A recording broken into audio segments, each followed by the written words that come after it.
we're eating a very high fat, high nut and seed, maybe like high animal protein rich diet, we're missing out on what the abundance of summer is. And so that's translating to our body.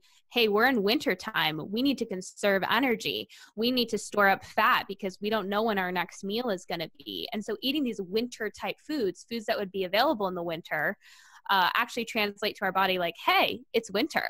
And we don't want to be in that winter state. We don't want to be in that conserve energy, store fat for later, don't burn glucose unless you must state. We want to be in this abundant state, the state that uses glucose freely and has a high functioning metabolism, a robust metabolism, this time of abundance where we're fertile, we're reproducing, that kind of thing. So if we think of food in terms of it's just telling our body information about our environment, we should really pick and choose our foods because we want to translate abundance, we want to translate safety, we want to translate reproduction. Hey everyone, I hope you enjoyed this episode brought to you by Let's Get Checked. You can save 20% off your purchase by visiting tiyLGC.com/PCOS and using the code PCOS20 at checkout. Now I hope you enjoy the episode. Hello and welcome back to the PCOS Oracle podcast. Jessica, it's such an honor and a great pleasure to have you back on for a third time. Our podcast episodes always get me thinking. You empower so many women and provide them with so much information. You get them to challenge whatever they thought they knew or whatever they've heard, that status quo kind of thing. And you get them to challenge their thoughts about what they knew about health and hormones and PCOS, which is generally your focus, is PCOS. So I'm so excited when you chose this topic that we're going to be delving into. I was so excited because it's just so interesting, and I feel a lot of people hear about this topic but don't really know much about it, the true facts and what research says and all this kind of stuff. So I'm really excited to jump straight in. So let's just begin. So we're going to be talking about metabolism, okay? So let's first start by saying, what is metabolism? Because I think everyone has heard this word, but I feel everyone associates it with weight loss and stuff like this. So explain, what is the metabolism? Yeah. Well, thank you for having me because I love this topic and it's something that is so important because we hear that word thrown around, but it's like, we say like speed up your metabolism or slow down your metabolism. It's almost become this marketing term where you're like, oh, that sounds great. Like I would love to speed up my metabolism, but you have no idea what that actually means. And so metabolism is really how efficiently and how well your body takes the energy that you consume and uses it for the tasks that it needs. So this goes down to the cellular level. The cells have a powerhouse that many of us learned about in school called the mitochondria. And the mitochondria takes glucose or sugar and turns it into an energy source that the cell can use called ATP. And ATP is an energy source that is very powerful and is utilized as efficiently as possible and recycled as much as possible. And so these mitochondria of the cell, these powerhouses, are so important. And our metabolism really relies on the health of our mitochondria, the health of our cell. And what that is going to affect is that's going to affect how our body takes glucose and proteins and amino acids and even fats and uses them to do its daily functions. And that doesn't mean just survive. We would like it to repair the cell. We would like it to use energy really, really well so we can eat a lot of energy or take in a lot of energy and use it all up rather than putting it away for storage, aka in the fat cells. We can kind of think of fat cells as our little storage containers which store glucose and free fatty acids for later. So that's all fat is. It's safety, it's storage for later, it's kind of our bank account, our savings account. And we don't want our body feeling like it has to put everything into the savings account. We would like to keep our body using what's in our checking account or our bank account. So that's kind of a way to think about it. Interesting. Yeah. I feel like everyone's always, whenever we talk about fat, everyone's always like so like freaked out about that word. And it's like, yeah, we don't want to be storing everything as fat, but I feel like everyone's always got that bad. It's bad to be storing stuff as fat. Like you have to be using everything you have as like energy and stuff. I feel like that's not that bad. Yeah. Yeah. Well, I always remind women like our bodies are not statues. We're not going to stay the same throughout the seasons of our lives. And being a very lean weight is really anti-biology for women, because if we think of a woman's biological purpose, and of course it's not our personal purpose always, but our biological purpose is reproduction. And so our body is constantly concerned and consumed with making sure that our body is a safe place for our potential offspring to develop and grow up in and be birthed in. And then we need to make sure that the body is able to feed that offspring after the baby is born. Because, if you think about thousands of years ago, it was either breastfeed or die. And so it's one of those things where we have to keep in mind that those are very energy consuming things. Creating another human being, high energy consumption. Creating food for another human being, high energy consumption. And so if we think of it that way, fat is really just our safety. And it's the body's way of knowing, it's an insurance policy of knowing that even if food is scarce, there is going to be some type of fuel source to make sure that we can use that for whatever energy purpose we need, whether that's survival or growing a baby or breastfeeding or feeding a baby. But it can get to a point where so many of our systems have broken down, or we've become so imbalanced that the body cuts off that reproductive process or lengthens our ability to ovulate. We'll see irregular cycles. We're not ovulating as regularly because the body does not feel like it is safe or a good environment to reproduce. Exactly. So that's like one of the big reasons women tend to lose their periods and they do not ovulate, because they're not feeding themselves enough, which is that's one of the biggest reasons. And I feel like women need to stop focusing on the aesthetics kind of thing of being so lean and having a six-pack, and just thinking about what's the purpose of our biology and why do we have a cycle in the first place. And I feel like having the menstrual cycle is not only just for having a baby, and it's important to be ovulating, to be producing progesterone and all these important hormones. So I feel like when we're younger, we don't actually learn the importance of a menstrual cycle. It's just you just need a period, but why do I need a period and why do I need a cycle? I have no idea. Right. And and another thing is, if we start blaming carbohydrates on why our fat gain is happening, you're not seeing the whole picture. So I always am reminding women that if you're pushing all of your glucose, because we have to keep in mind sugar or glucose is what fuels every single cell in our body, regardless of if we are eating it or we have to make it. And making it is very inflammatory and very stressful, but we can get to that in a second. But glucose is the energizer, the fuel of the cell. The body doesn't run off of protein. It can, but it doesn't want to. The body doesn't run off of fat. It can, but it doesn't want to. That wrecks the mitochondria. But if we're not using glucose well, whether that's because we are hypothyroid, we have estrogen dominance, we are low in progesterone, whether we don't have the right minerals like magnesium, we will actually push more glucose into storage rather than using it. And so oftentimes, carbs are not the problem. It's our use of carbs that are the problem. And women with PCOS tend to have, they're almost simultaneously starving their cells because their cells can't use glucose well while pushing food into storage. So, in our society, we tend to look at someone who's overweight and think, oh, wow, they must be just eating too much, which I just always say, false. Oftentimes, women who are overweight or tend to gain weight easily, which is very common with PCOS, it's because their body isn't using the sugar in their food well. And so their body thinks they're in a famine, their body thinks it's in survival mode, and it's very primed to put on that fat or open up those fat cells and take in that glucose for later because it wants to remain safe. And so instead of using it, it's pushing it into storage.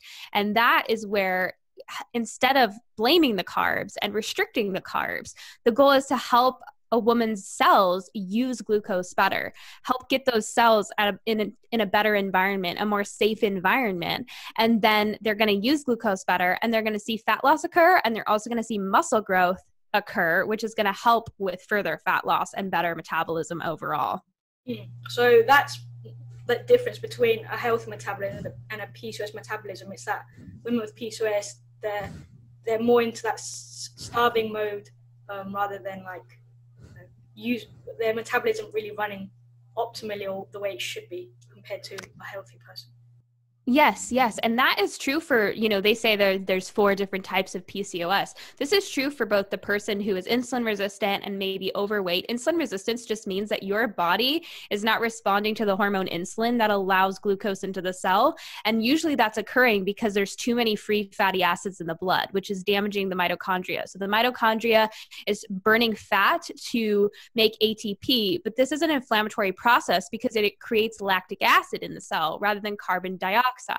And so this is why burning fat long term ends up slowing down your metabolism and slowing down your thyroid function. And, eventually your hair starts falling out and you start to feel fatigued and tired. It's because that's a survival, that's a backup system. We don't want to be burning fat all the time. We only want that to be if our body needs it and is in a state of survival. We want our body burning glucose.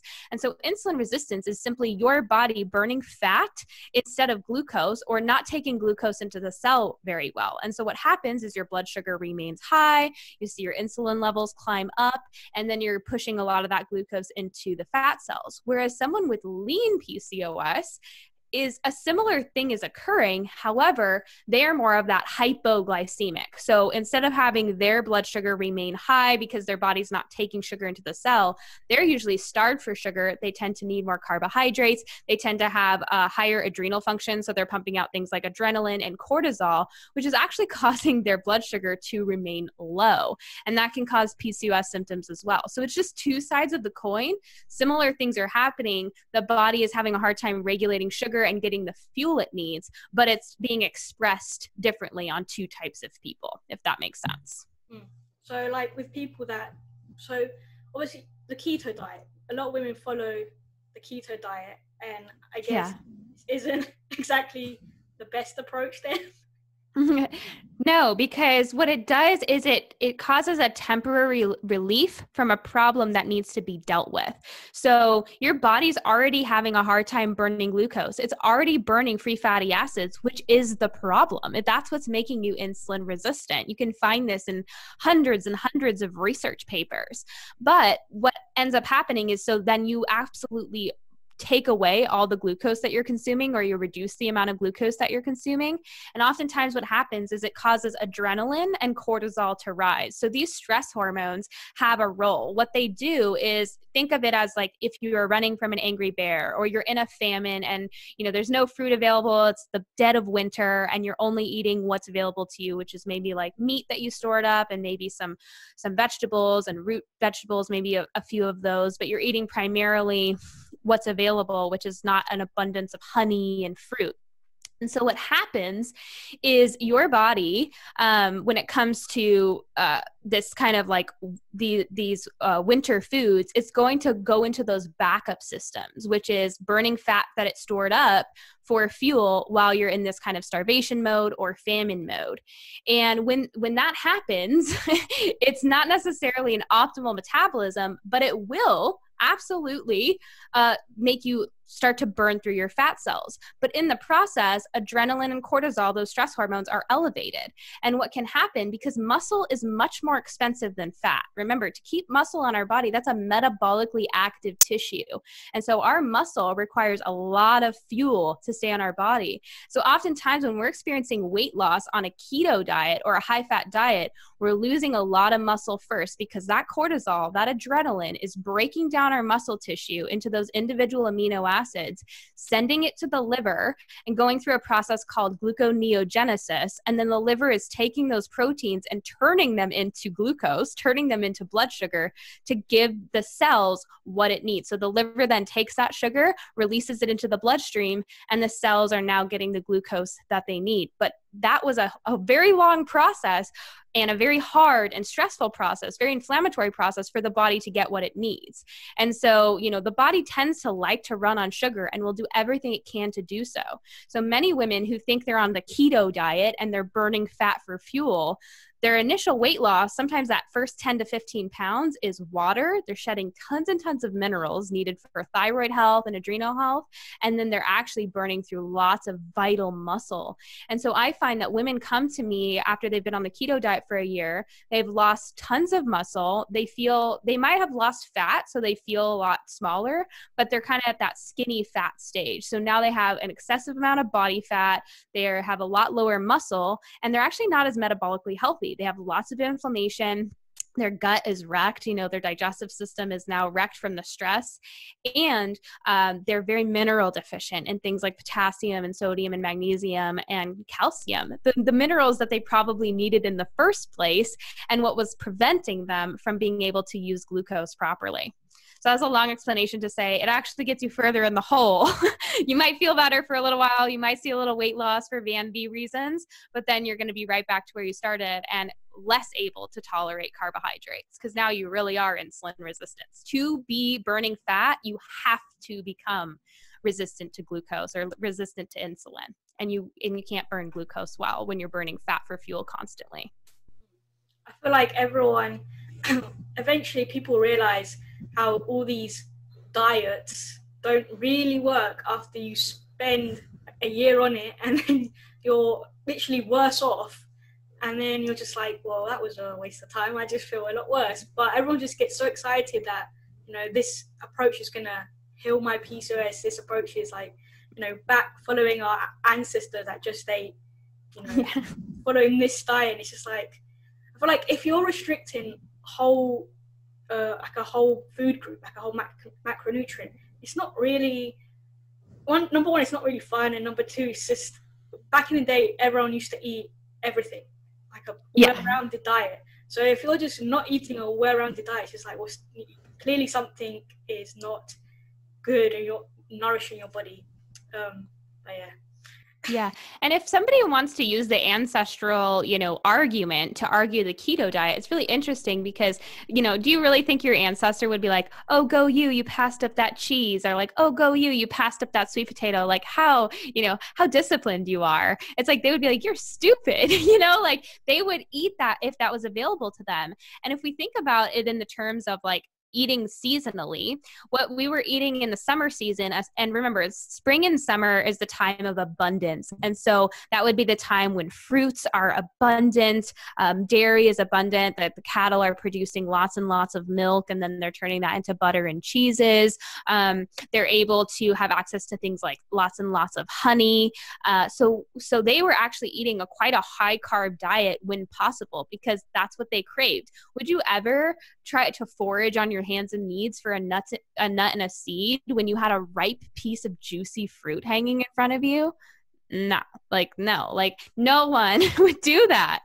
And that's what we kind of have to remember. If we're eating a very high fat, high nut and seed, maybe like high animal protein rich diet, we're missing out on what the abundance of summer is. And so that's translating to our body, hey, we're in winter time. We need to conserve energy. We need to store up fat because we don't know when our next meal is going to be. And so eating these winter type foods that would be available in the winter, actually translate to our body like, hey, it's winter. And we don't want to be in that winter state. We don't want to be in that conserve energy, store fat for later, don't burn glucose unless you must state. We want to be in this abundant state, the state that uses glucose freely and has a high functioning metabolism, a robust metabolism, this time of abundance where we're fertile, we're reproducing, that kind of thing. So if we think of food in terms of it's just telling our body information about our environment, we should really pick and choose our foods because we want to translate abundance, we want to translate safety, we want to translate reproduction. That is just so interesting. It's like the first time I heard you talk about how eating seasonally on your stories, I was just like it's like sounds pretty obvious, but they're just like, it's not really, like people don't think like that, and it's just like, wow. Yeah.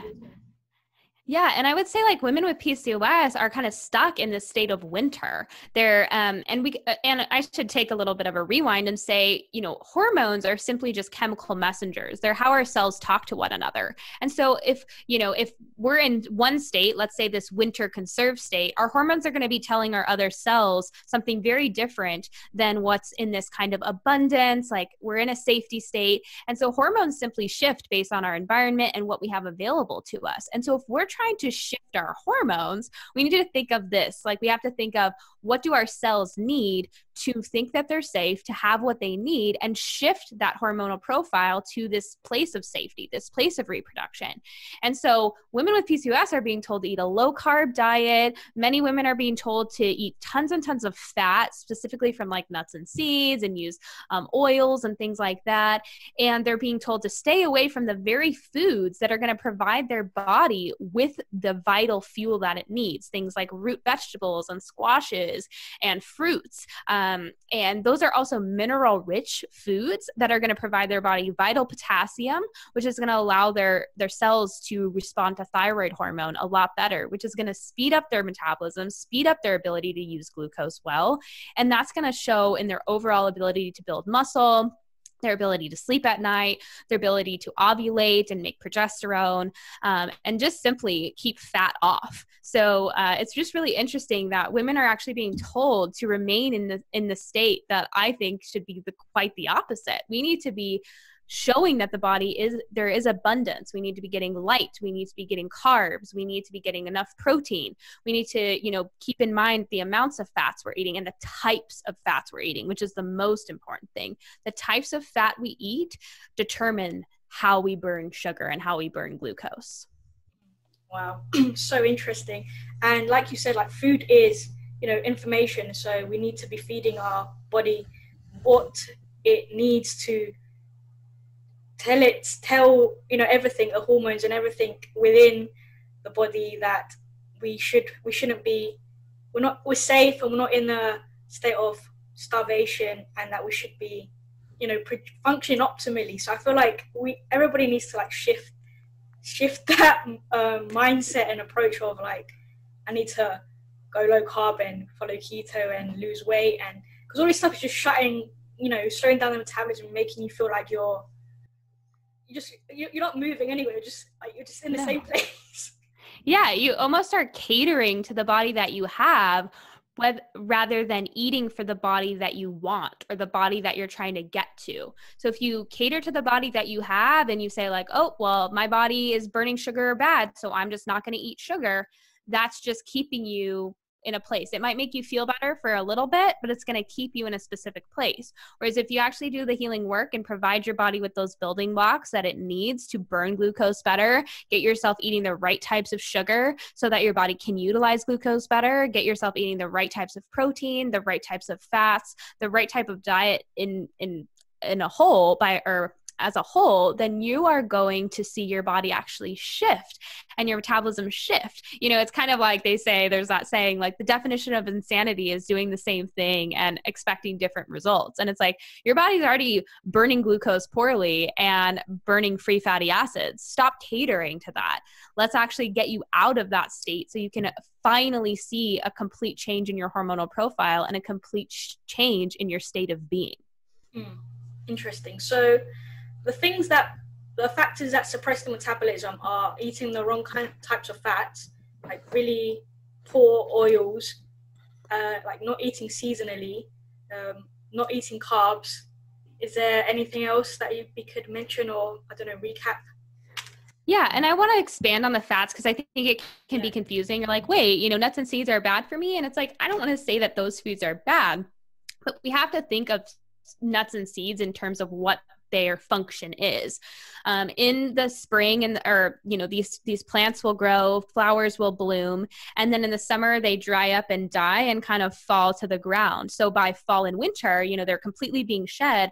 And then in winter, these seeds stay in the ground. They have to remain alive. They have to remain ready to sprout into a plant in the spring.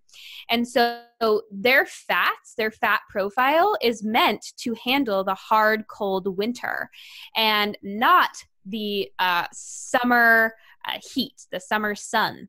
And so polyunsaturated fats, something I call PUFAs, are not heat stable, light stable, or oxygen stable. They need to remain in this tiny little shell that is the nut or the seed. And the minute that they're exposed to light and oxygen, they will oxidize. This is because, the minute that seed sprouts up, everything kind of shifts in the seed, and the fats kind of are used to fuel this rapid growth of a plant. But in our body, which is 98.6 degrees, so very hot. I'm sorry, I don't know what that is in Celsius. And then, we are full of oxygen, and we're being exposed to sunlight on a daily basis. That is not going to be conducive to better health. If we're eating fats that are not stable in heat and light and in oxygen-rich environments, then we have all these fats that are oxidizing and are not doing our body good. And if we think of fats as both the precursor to hormones and the way that our cells become stable, so our cells use fats to create stability. We want fats that are heat stable because we are hot. We run hot. And so saturated fats are saturated, and it means that they are stable at higher heats. And they are saturated, meaning that they're animal fats. Remember, we are animals. We are full of saturated fats. And so it's just really interesting to say that a plant oil is a quote unquote healthy fat, and a saturated fat is not a healthy fat. That makes no sense because we need fats that are heat stable, and our body produces only saturated fats. If we look at our endogenous production of fats, we produce things like squalene oil and short chain fatty acids and things like that. Very rarely are we going to produce these polyunsaturated fats unless we are unhealthy. And so it's very interesting. It's like our tissues, our body, depending on the fats that we eat, our body loves to be full of saturated fats, and our metabolism functions much better with that. But if we're constantly consuming all these PUFAs, all these winter fats, we can think of them as, then our body will suppress accordingly. So yeah, the fats are the most important part when it comes to metabolism. And then I would say light. So light exposure is super important. And this is going to be relative based on the person, but we do need sunlight exposure because we want to be kind of mimicking, summer, abundance. And so light helps us produce progesterone. It keeps cortisol down. It keeps stress down, and it helps increase thyroid function, which are all so important for glucose production. The sun makes us utilize glucose better. And if you can't have access to sunlight, red light therapy is something that can really, really help with this. And anyone can get a red light therapy device. So I would say sun is very important. Also, fat-soluble vitamins are important. So a lot of people say like animal foods are bad, right? We were talking a little bit about, veganism being all the rage. But animal foods are the only foods that contain preformed vitamin A or retinol vitamin A, which is so important for making hormones like progesterone and also thyroid function. They also contain vitamin D and vitamin K. And vitamin K is so important for keeping androgens down, for keeping your liver healthy, and for helping you utilize calcium. The interesting thing about calcium is calcium, if it doesn't have, it's not going to the proper place, which is the bones and the teeth, it is going to slow down our metabolism in a huge way. And so calcium requires vitamin K2 to get into the bones and the teeth. And so these awesome fat-soluble vitamins are found in things like high-quality dairy and grass-fed beef liver and other types of animal livers and grass-fed beef. We need animal foods to really thrive and function. That's a really important part of metabolism. I would say getting 80 to 100 grams of protein per day is essential. We never want to be eating carbs without protein or protein without carbs. That's a really important part of our metabolism. And then I would say minerals are also very important. Things like magnesium cannot be overlooked. So incredibly vital, and so many people are deficient in it. And then sodium, getting enough high quality sea salt, that's going to help regulate insulin. It's going to help lower stress. Aldosterone, there's a very popular PCOS drug called spironolactone, which lowers aldosterone. Well, aldosterone is usually high because we're deficient in sodium and potassium. And so it's usually our need for sea salt and some high quality potassium sources like coconut water over our need for spironolactone. We're not spironolactone deficient, we're mineral deficient. So that's just kind of it's really interesting because a lot of people say like, well, spironolactone lowers testosterone. And I'm like, no, it lowers aldosterone, which is a stress hormone. And that is what helps regulate our hormones. So it's just really interesting to see that just by changing our mineral status and lowering our stress hormones, we see our testosterone normalize and our progesterone levels increase. Yeah, you talk a lot about the importance of mineral balance. Obviously, on your stories, you always go through your like clients' mineral things, and it's just so interesting when you go on and explain it. So, if anyone wants to find out more about minerals and how it impacts hormones and the whole body and the metabolism, definitely go follow Jessica just so you can see that kind of stuff, or just like sign up to like a coaching. She's just so amazing. You mentioned vitamin D, and I feel obviously that's why it's linked to insulin resistance as well, because you're not obviously using the glucose. So I feel there's just so many vitamins and minerals that you just don't really think about. And I feel when we talk about supplements and vitamins and minerals, I feel like everyone just thinks that they have to just supplement with everything, that every piece of woman is deficient in the same exact minerals and vitamins. And I feel like that can sometimes overwhelm people, and then they end up supplementing with everything under the sun, and then causes a whole bunch of other problems. Because if you take something you don't actually need, it can cause other problems, right? Yes. Oh, yeah. And like, for example, a lot of people who are vitamin D deficient are not getting enough light and are magnesium deficient, because you need magnesium to create vitamin D. And so you take vitamin D, and that actually it makes you pull calcium from your bones unless you have enough magnesium, and vitamin K too. And so, it's one of those things where we can actually cause quite a bit of damage if we're not doing the right things, or we're trying to like put a band-aid on the problem. There are a lot of supplements that are just a band-aid on the problem. There are a lot of supplements that help actually support and get to that root cause. But then there are a lot of supplements that just put a band-aid on, and that's why you use them for 6 months and they work, quote unquote, work really well, and then they stop working. It's because you just kind of did this temporary quick fix, and it might have helped adjust certain things, but it didn't actually fix the issue that's driving it. And you can kind of think of it as the body compensating. Let's say you had a leak in a pipe, and there's all these leaks, and so you put a band-aid or some tape on one leak, and it's flowing a little bit better, but then it starts bursting out in another area, and then I got to put another piece of tape on there. It's like, why don't we just replace the whole pipe, and we stop slapping tape on this pipe? And that's kind of the way that I look at it. So we can definitely cause damage. I will take a popular PCOS, a couple popular PCOS supplements. So berberine, for example. Berberine is one of those things that's very antibacterial. So a lot of people are like, oh, it regulates your blood sugar, helps with PCOS symptoms. And I'm like, well, why? Well, a lot of women who have PCOS also have metabolic issues. Metabolic issues slow down the transit time of our digestive tract. So if food is moving through our digestive tract very, very slowly, that encourages the proliferation of bacteria.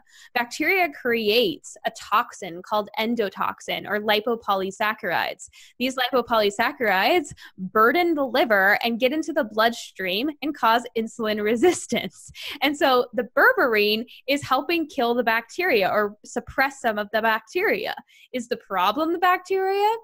Yeah, partially. But the problem in the first place was that food is moving through your digestive tract really slowly. And so until we fix that issue, no amount of berberine is going to fix your problems. It might suppress your blood glucose. You might see a change in your symptoms, but if you actually fix the issue and speed up your metabolism and get food moving through your digestive tract quickly, over time, you won't have this bacterial issue. And so you won't need to take berberine. You'll just see your symptoms improve overall.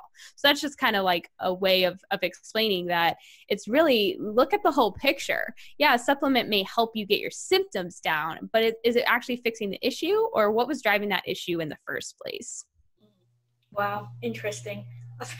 I just literally every time you just talk, I was like, wow, I did not know that. It's so interesting.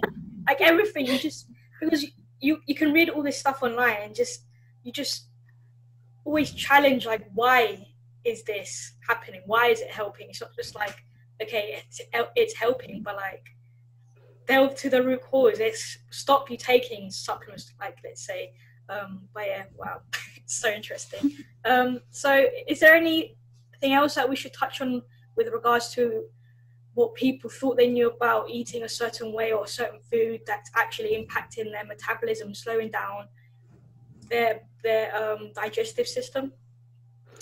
Yeah, I mean, so something that I tend to talk about a lot that really just baffles people of mine would be two things, would be dairy and vegetables. So those are like the two that people just can't. Literally waiting. I was like, when is she gonna say it? Is she gonna say it? I get a lot of people admitting that they follow me because they think I'm crazy. And then like after they listen to me teach them for like a couple of months, they're like, oh, I'm completely on the train. So dairy is one of those ones that I think is really misunderstood in the PCOS world. And this is where like evidence-based research and actually knowing biology are two separate things. I can take any study and convince you of my point of view. I can say, well, because XYZ study says this, we're going to do this. But we have to understand about nutritional studies is there's so much room for error. For example, we could say like, meat eaters have higher cholesterol. But what they're doing, if you actually look at the study, they'll take a bunch of people who are eating not only meat, but they're eating McDonald's and they're eating, processed foods and all these things. And they're using those people to say that meat eaters have higher cholesterol.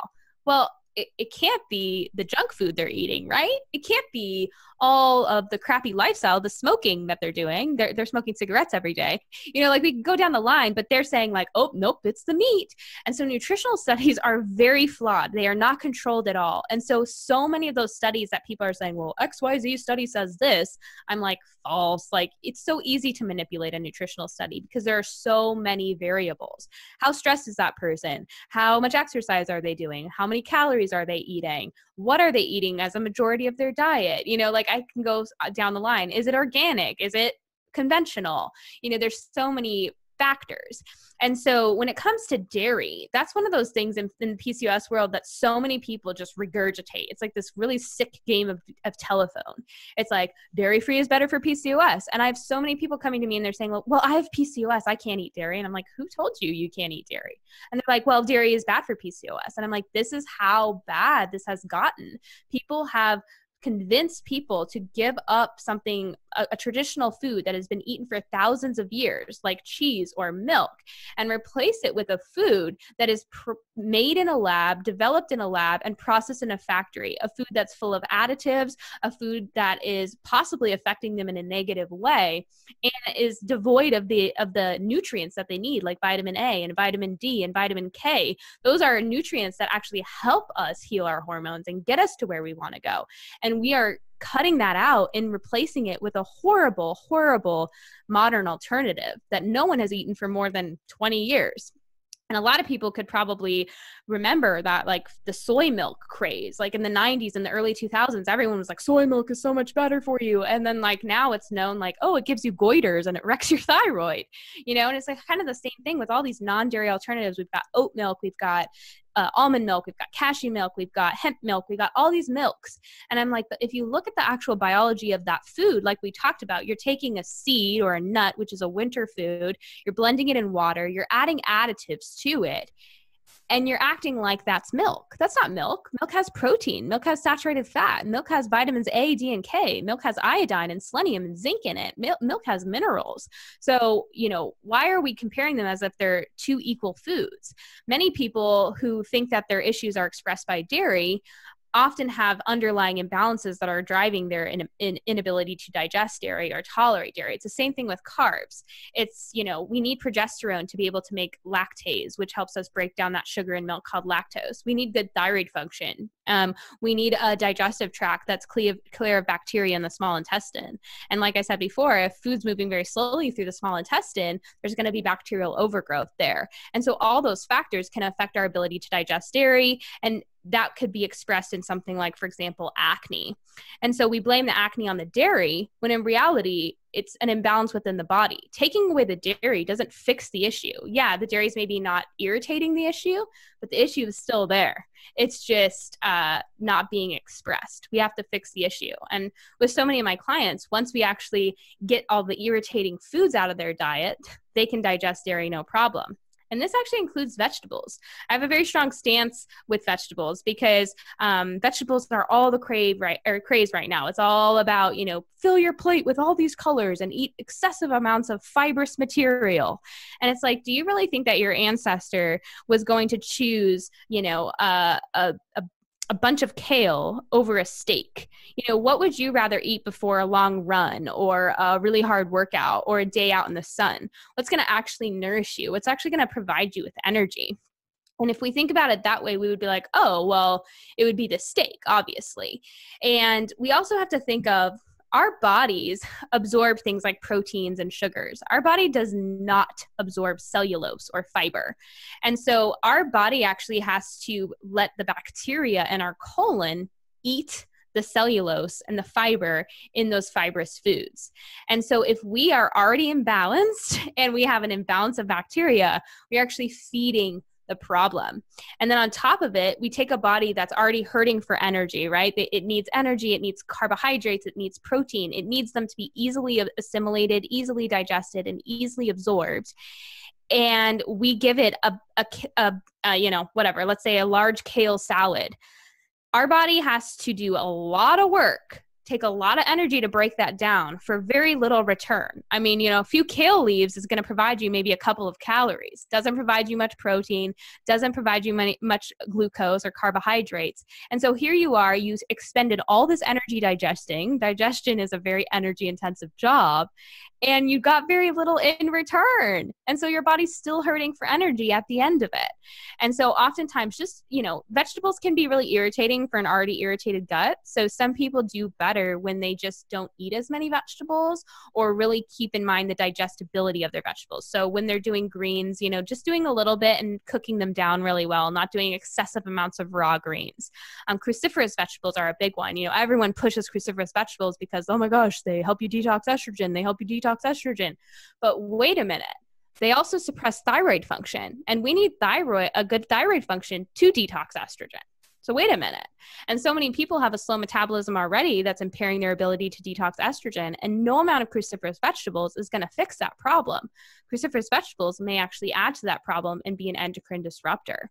So it's just, and of course it's the amount, it's the type, it's also how they're cooked. But for people that are filling their plates with vegetables, thinking they're doing themselves a favor and they're not seeing any progress, or they're still feeling awful, those are things to kind of think about. And that's what my job is just to kind of make people think, because there are a lot of people that come to me that are doing all the right things and they're asking that question. They're like, why am I not healing? I'm so desperate to heal. And I'm doing all the right things and I'm frustrated because I'm not seeing the results that I want.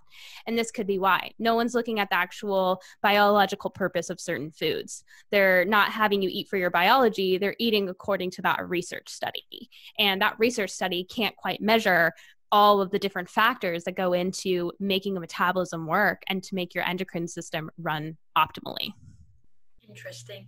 So for our listeners who have obviously heard that vegetables are not bad, but what would you say? How much should they be eating? How much fiber should they be trying to consume?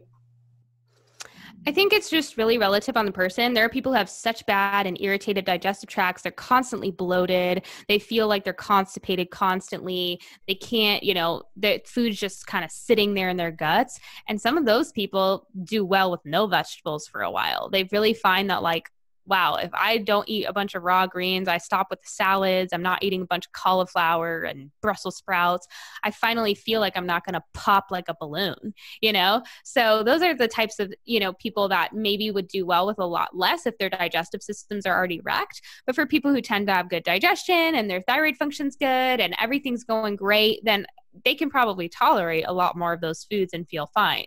But it's really about the context. If you're really struggling and food's coming out on the other end, if you know what I mean, it's not being digested well. And that, undigested food going through your whole digestive tract, the dozens and dozens of feet of your digestive tract, just think about it. It's a hot, wet, bacteria, fungus-ridden environment. Think about like a piece of lettuce going through an environment like that, like dozens of feet of that. That's pretty nasty. That's going to definitely proliferate bacterial growth, which is going to proliferate inflammation. I know, like putting it that way is like, oh my gosh, but it's like, it's literally rotting there. And so that's not doing us any favors. And so we kind of have to just, if our digestive capabilities are low, we should probably reevaluate our relationship with fiber. But it really is dependent on the person. And it's not about like saying like, oh, vegetables are bad. It's just more like, wow, I've been eating so much of this thinking it's good for me, and I've felt wrecked for so long. Maybe I should try something different. No, yeah, definitely. I agree. I feel like everyone always thinks that, obviously we think that vegetables are so important. It's everywhere. You hear about it. And, it's got vitamins and minerals. And I feel like I reached that point a few years ago where I was just constantly just eating vegetables, like all the time, every meal, just like, yeah, vegetables, I need these vegetables. And I was just so bloated. I was like, what is going on? I'm eating so healthy. I just cut back. I probably didn't eat any for a certain amount of time. I just felt so much better. It's like someone just popped me. I was just like, oh. Yeah, my digestion works so much better now. I get most of my vegetables are going to be root vegetables, like potatoes and sweet potatoes, parsnips, things like that, carrots. And then I also do lots of quote unquote actual fruit vegetables. So people would think of like a capsicum, I think you guys call it, or red pepper as a vegetable, but it's actually a fruit. Anything with seeds is a fruit. So cucumber, things like that, actually fruits. And so those tend to be a lot easier digested than like these very rough greens or these very fibrous vegetables that are cruciferous. So for slow digestive tract, you mentioned you'd suffer from bloating, for example, constipation. What are the kind of signs or symptoms someone might be experiencing in this situation? Yeah, I mean, it could be like imbalanced blood sugar, insulin resistance, that you've tried everything and you're having a very hard time getting to the bottom of it. Even like liver type symptoms like rashes and eczema and psoriasis and stuff like that. Those can be we have to keep in mind that if there's a bacterial overgrowth or slow digestion, that really does burden the liver. And so that's going to kind of come up in like hypoglycemia. So we have a hard time regulating our blood sugar. We get really high blood sugar and then we all of a sudden feel like hangry or low blood sugar. Some people get a straight up diagnosis of SIBO or small intestinal bacterial overgrowth. So that's of course a sign of slow digestion. I think that's SIBO is simply a symptom of slow metabolism, slow thyroid function. But yeah, mostly it's going to be digestive symptoms like IBS and constipation, maybe going towards diarrhea and bloating, just excessive bloating, feeling like food just doesn't digest well or just kind of sits there. Yeah, struggle. I feel, obviously, I feel a lot of people who suffer from constipation always think, okay, I need to eat more fiber. Right. What would you say to that? Yeah, so it's really interesting because that's kind of like the mentality is like eat more fiber to get things moving. But what you have to keep in mind is constipation is more of like a slow movement. So we can actually be constipated and having a bowel movement every day. Constipation can sometimes feel like you're just not emptying your bowels enough, or food's moving through your digestive system incredibly slow. So you just pooped out a meal that you had 72 hours ago. That's too slow. We should be like using our food, digesting it, and assimilating those nutrients and getting it out, the waste out as quickly as possible. If that's a slow transit, like that's not a good thing. So it's not necessarily about bulking things up. We actually need to get it moving through faster. It's two separate things. And then we also want to remember that digestive tissue is so incredibly sensitive. It's this thin, very like mucosal, very just delicate lining. And so it's supposed to be 1 millimeter thick. It's supposed to be very thin. But if it's inflamed or irritated, think of like some raw kale rubbing up against your skin over and over again. That's pretty irritating. It can actually inflame itself to be like over an inch thick. So think about an intestine that's supposed to be very thin being inflamed to an inch thick. Not only is that going to make you look like you have a protruding belly and feel very bloated and just disgusting, but it's also going to not be very conducive to getting everything through. You know, if we have a pencil sized route, that's going to take some time to get through. So if we think of it in that terms, it's not about bulking things up or adding more irritation or adding more fiber. I mean, it can sometimes like stretch those inflamed intestines, but the goal would actually be to get that inflammation down, get that irritation down, and actually help that muscle, the colon, contract better. And so if you think of the colon as a muscle, it's all about that colon kind of squeezing itself like a tube of toothpaste. And that requires muscular contraction. So it is a muscle. And that's going to require magnesium. That's going to require a proper balance of calcium. So calcium is that like really kind of hard, sharp mineral that helps with the contraction of muscle, but not the relaxation of muscle. And so if we have high calcium in relationship to magnesium, our muscles are going to have a hard time contracting and relaxing, including the colon. If we have inflamed intestines, that's going to affect the contraction of that muscle. So there's a lot of factors to constipation. It's usually a symptom of a bigger problem. And it's not just like, oh, you need more fiber. I mean, some people find that fiber helps them, but sometimes people find that fiber makes it 10 times worse for them. Interesting. And previously we touched on oils, and obviously we said the whole polyunsaturated fat, oils, fats are like a no-go. So yeah, so what oils should people be using? What's your recommendation? Yeah. So if we think of ourselves as kind of like animals or mammals, we want to think of our oil, like we want to eat oils that are similar to our oils or what our body would need fat wise. So that's going to be mostly saturated fats, animal fats, like high quality beef tallow. If you can find high quality lard, that's a great option, but it's hard to find high quality pig fat anymore. So beef tallow, usually it's easy to find like a grass-fed beef tallow or bison tallow. Also like grass-fed butter or butter is a great fat, as well as ghee, which is kind of like a lactose-free butter oil. And then coconut oil is excellent. And coconut oil is the reason why coconut oil is so healthy and balancing is because it's an oil that grows in the tropics. So you think about tropical oils is that they're exposed to that wet, hot, sunny environment. And so those nuts or those seeds need to actually become more robust and capable of dealing with the environment that they're in. And so this is kind of true for an avocado. You know, some people, especially if the avocado comes more from the tropics, it's that type of avocado. You know, those fats are a lot more heat stable. But depending on where the avocado is grown and depending on where the avocado is from and how ripe it is going to determine the health of the fats in the avocado. So monounsaturated fats like olives or avocado are kind of like a hit or miss depending on where they're grown. But yeah, coconut oil is a great fat to cook with as well. And for people that don't like the coconutty flavor, hydrogenated coconut oil has that removed from it. So it's just tastes like nothing. But MCT oil isn't also a neutral oil that's high quality. Okay, interesting. Glad we touched on that. And another very popular kind of food that you talk a lot about is carrots. Can you tell our listeners why carrots are so important?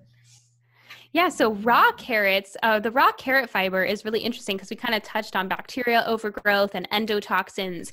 And what raw carrot fiber can do is, if you ever think about it, like if you left a carrot out on the counter, it wasn't refrigerated or anything, it would just kind of like shrivel up. It wouldn't rot, it wouldn't mold, it wouldn't get mushy, because carrots are inherently antibacterial and antifungal. There's something in their fiber that actually helps suppress bacteria and actually kill bacteria. And it also has a very important binding property to it. So it can bind to endotoxins and help carry them out of the body.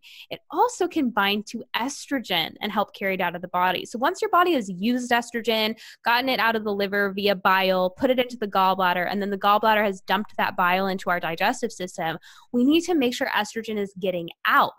And if we have that slow transit time, like we talked about, a lot of times estrogen is being reabsorbed and reutilized by the body, causing a big estrogen to progesterone ratio to be off. And then we also have estrogen is anti-thyroid. It's going to contribute to PCOS symptoms. So we want to make sure once estrogen has been used, it gets out of the body quick. And so raw carrot fiber can bind to estrogen very, very well. And so eating a raw carrot every single day can make a huge change in both your digestive system, your digestive function, and your hormone function. So when people eat their raw carrot salad, can they just have the raw carrot? Do they have to put anything on it? Yeah, so you can eat a raw carrot. That's like the easiest way is just munch on a carrot. We call it rabbit, just be a rabbit and eat that raw carrot. But if you can have the extra time or you can do the extra step is shred that raw carrot and put a little coconut oil, which is also antibacterial and antifungal, a little vinegar, which is also going to be antibacterial, and a little sea salt. And that raw carrot salad is this kind of antibacterial powerhouse that can help clear the digestive system of bacteria, help suppress that, and that can help increase your ability to use glucose. It can help lower inflammation throughout the whole body. It does need to be done consistently every day, but it can make a huge difference in our health. Something as simple as just eating a raw carrot salad every single day. Awesome. So what else could we touch on with regards to speeding up the metabolism? Is there anything else you would suggest?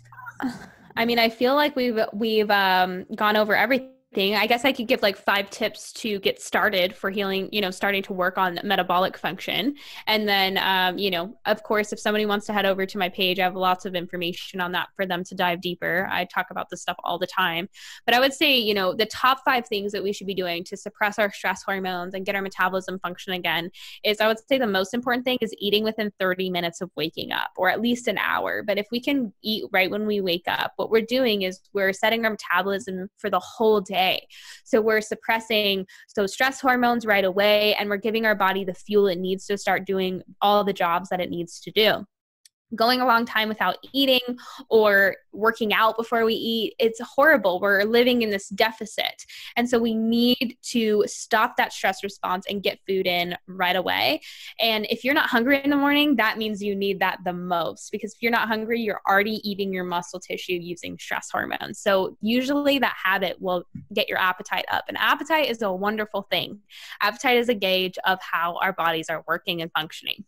Yeah. So I'd say that would be my first tip. Because I feel like whenever someone's like, oh, I'm so hungry, like all the time, like you have your appetite's like a normal thing, like every 3 hours or so, you're like, I want to have something to eat. But like people always think, oh, why am I so hungry all the time? Why? I just ate an hour ago. Why am I so hungry? I feel like it's that mentality of you shouldn't be eating so often. And this also goes with the whole intermittent fasting as well, I guess. On that topic, it's probably not the best thing for your metabolism. No, because what you're doing is you still have to run, right? Your cells still have to run on glucose. But if you're not eating it, if it's not coming into your mouth, it's being made, and it's being made out of your muscle tissue. And so it's being made with cortisol, adrenaline, and those are fat storage, or well, at least cortisol is a fat storage hormone. So it can increase your belly fat. It can increase your body fat altogether. So yeah, intermittent fasting is not very good for any woman, but especially women with blood sugar issues or PCOS. And then that would, go into my next tip is the second step for metabolic healing is eating every couple of hours, keeping blood sugar so stable that your body does not have to kick into those backup systems. Your body does not have to create its own glucose because you're providing it glucose. And hunger is not bad. Hunger is amazing. And so if we are fueling our metabolism, we're preventing ourselves from getting into that hangry state. We should never be like hangry, like going into a meal just ravenous, like I just want to eat everything in sight. We should have a gradual, gentle hunger. Our hunger should kind of like come in like a plane for landing. Like it should just, kind of ride right in. It shouldn't be a crash landing. If it is, there's something up with our blood sugar. So that I would say every 3 to 4 hours. No, yeah, no one. Landings. No. Yeah. A crash landing is definitely not the way we want to go about it. So, we kind of want this gentle cascade of hunger, and the way that we kind of get to that point is just keeping our blood sugar balanced, eating every 3 to 4 hours. And then once we have a healthy metabolism, we can tend to go like 4 to 5 hours without eating and without getting shaky or seeing our stress levels rise. But most women are coming from yo-yo dieting paths, under eating paths, maybe low carb paths, and so they need a stable blood sugar support for a couple of months before they can handle that. And then I guess my third tip would be just making sure you're eating plenty of protein and plenty of carbs, and doing protein and carb together, never doing either one alone. And that's the way that you really help fuel a healthy metabolism. And then things like sunlight are important, and exercise and sleep. But, we could go on all day about those things. But I would say the top three: eat within 30 minutes of waking, eat every 3 to 4 hours, and eat protein and carb at every meal. Awesome. Thanks for sharing those key tips. I think everyone's got like the information that they just need to be like, okay, I can just start now. But yeah, as always, your information is just so valuable. Before we wrap up, how can our listeners connect with you? Where can they find you? Yeah, so my website, jessicaashwellness.com, is kind of like a place where you can find out more, but I'm mostly active on Instagram, do a lot of Instagram stories and Instagram posts, and that would be the best place to find me, at jessicaashwellness or jessicaashwellness.com. I'll have everything linked in the show notes. Highly, highly, highly, highly recommend everyone goes and follows. I'm sure everyone follows you anyway, literally. Thank you. So much great information. Always, every time I go on your stories, I'm just like, we're about to learn something else now. I'm going to blow my mind with some information I thought I knew, but I don't actually know. Well, I'm so glad. Thank you. Yeah, it's so good. I highly recommend you check her out. Give her a follow. Tell her that you listened to this episode and that you've learned something about your body and are about to heal your metabolism and feel like you should be. But yeah, thank you so much for taking the time out of your day to come back on for a third time. As always, appreciate it. It's always an honor to chat to you and just pick your brain and learn from you. So thank you so much. Thank you for having me, Despina.